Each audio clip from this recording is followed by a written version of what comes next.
As you mentioned a moment ago, there are a lot of tensions right now between the United States and China, including the United States criticism of this new law in Hong Kong.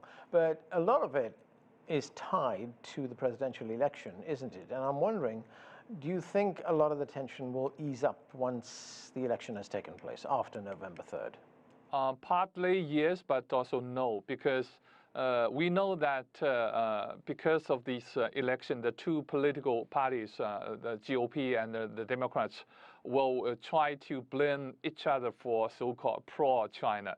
So they may have some more very hawkish attitudes and also actions in the Capitol Hill and in the White House to be against China. But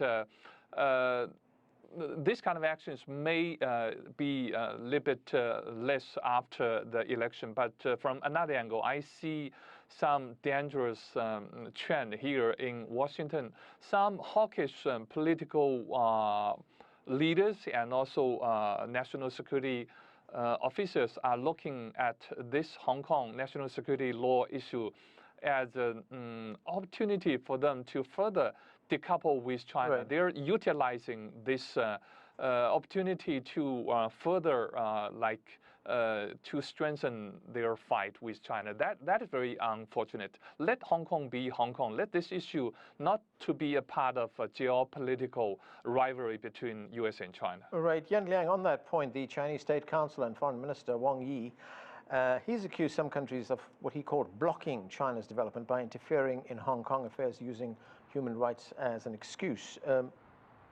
Does he have a point? Yes, I think so. I think a lot of these are, serving some sort of political purposes.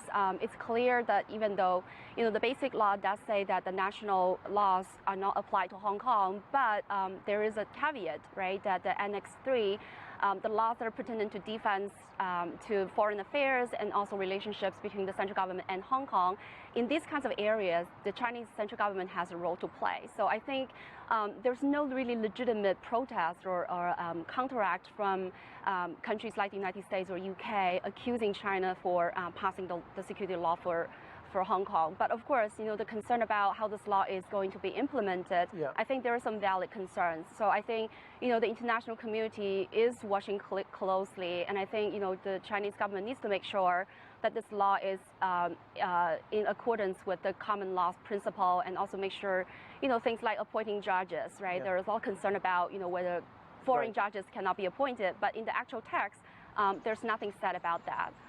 And on the last point about, yeah. The U.S.'s movement on this, I think it's very interesting because, U.S. runs $37 billion surplus with yeah. Hong Kong, and there is a stock of foreign investment from right. the U.S. to Hong Kong to the amount of $82 billion. Yeah. 1,400 firms of U.S. are operating in Hong Kong. So right. I think it's very interesting to see how far the U.S. would go to hurt itself in order to stand with Hong Kong.